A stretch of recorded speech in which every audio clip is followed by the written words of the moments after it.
let's start with the index, and we're at the end of February, and it's been a tale of 2 months essentially.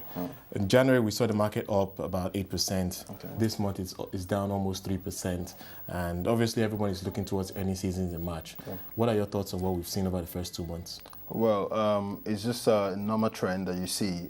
In as much as the market is waiting for the earnings season, you don't see much of an activity. When I say activity, you don't see much of buying.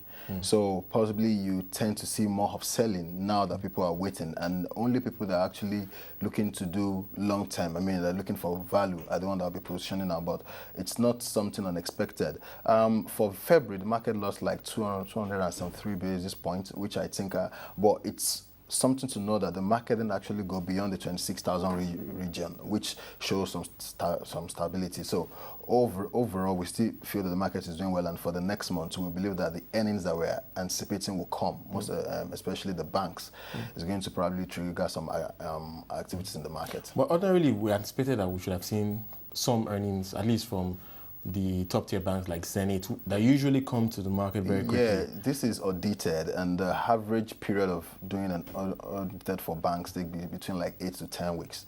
So we anticipate that probably from the beginning of next month, or from 2 weeks' time from now, then we should start seeing the numbers coming in. But the big question is, if we see a delay, do you think we might see this slump continuing into the rest of this week? Well, it depends, because it gets to a state that the market correct itself, that it start to show some signal for value investors. They get to a place that you see value and you might want to come in. So even if we don't see the result, I still believe that it gets to a point that people that really want to take value in the market will actually come into the market and correct this. And let's look at the events calendar for March. One of the things that obviously everyone is looking towards is the earnings season, particularly for the banks. Correct. Then, of course, we have the MPC decision in March. Everyone is anticipating a rate hike. And then, of course, some macroeconomic data, which should be positive, at least from the reserves angle, given where oil prices are today. Given all this, what are your thoughts on how the market is likely to fare in March? Well, first, I would like to take the earnings. That's a major factor that would determine the shape of the market in March.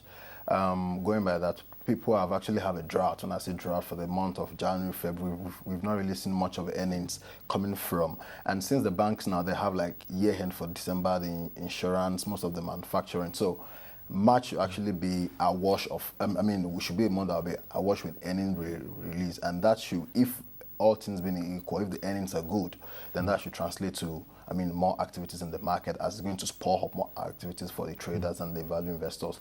For the MPC, we expect the rate to likely go up, because despite what the CBN has been doing, the CBN governor has stated categorically that the focus of his administration is to make sure that all the macroeconomic parameters work in hand to make sure that the economy grows.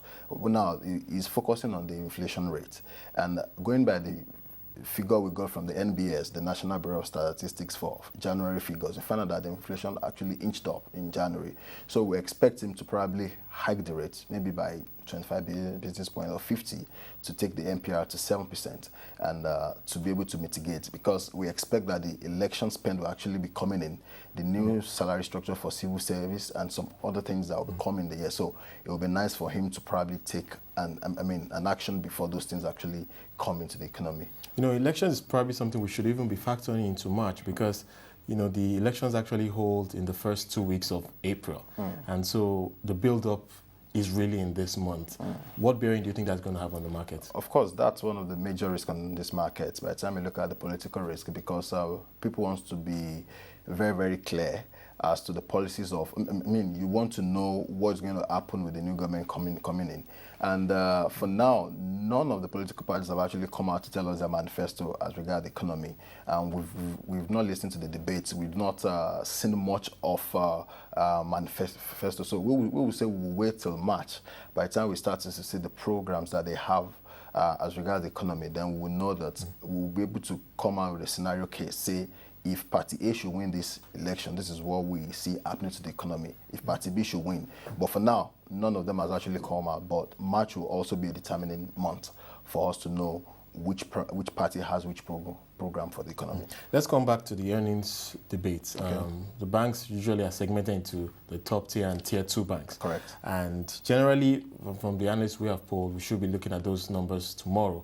There's a general view that the valuation of the top tier banks are already reached. So not many people are not really anticipating earnings being a catalyst for those ones. But on the other hand, for the tier 2 banks, there are some that some are pointing to the fact that there might be some cheap valuations there, which would attract investors if earnings come in line with expectations.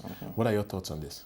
Well, for the top tier banks, I would say that the Nigerian market is not driven by earnings alone. It's driven by corporate actions.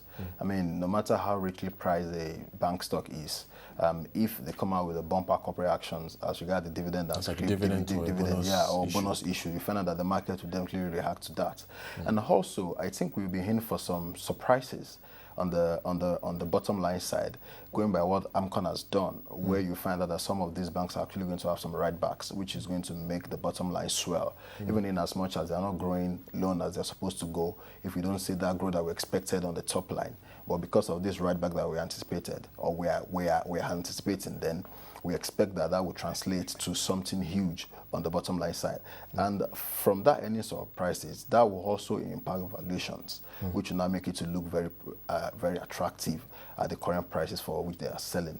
Also, I think by the time the market starts to take shape, I know in March there will be a clear sense as to who is doing M&A, which bank is buying another one, or which one is merging with one and with another bank. Then we also have a clear sense as to how to value the margin entity or the entity that's been acquired into the books or into the model of valuing those banks. So I believe that the earnings will still have an impact on the way things will happen in the banking sector in March.